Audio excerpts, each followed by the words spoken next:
है, मैं और मेरे हस्बैंड, ये बेसमेंट और ये ग्राउंड फ्लोर है, मेरी प्रॉपर्टी है, हम लोग के मेरे नाम है और हमारी प्रॉपर्टी है।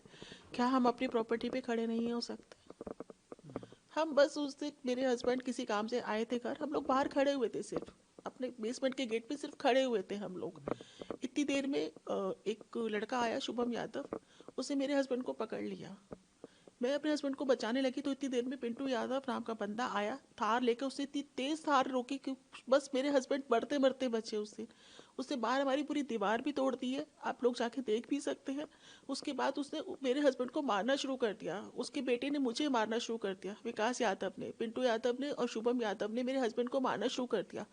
मैं हस्बैंड को इससे पहले कि बचाते उन्होंने वहाँ जमीन पे गिरा दिया पेड़ के पास, और मुझे भी दो बहुत दूर धक्का दे के मारा। मेरी छाती पे भी हाथ रखा उन्होंने, मेरे पेट पे लात मारी, मेरे बाल नोचे गए।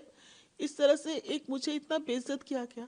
मैंने जब पीछे पलट के देखा तो मेरे हस्बैंड को वो घसीट के बेसमेंट में लेके जा रहे थे, और वो पिंटू बोल रहा था कि इसके हाथ पैर तोड़ेंगे, इसको रॉड से मारेंगे, इसे नीचे लेके जाओ, कोई कुछ नहीं कर सकता, और कोई मैं किसी को भी जेल नहीं होने दूंगा, कुछ नहीं होगा, कोई मैं हमारा कुछ नहीं बिगाड़ सकता। मैं इसलिए मैं पुलिस स्टेशन मदद के लिए भागी। मैं वहाँ SHO साहब के ऑफिस में भी घुसी, वहाँ से मैं मदद लेके आई। तो जब तक मुझे पता चला कि ये लोग घर में घुस के, पिंटू यादव, शुभम यादव, एक लड़का और था ग्रीन जैकेट में, उसे मैं नहीं जानती, लेकिन जहाँ तक मुझे मालूम है वो शुभम यादव का दोस्त था, जो गुरु रामदास नगर में ही रहता है।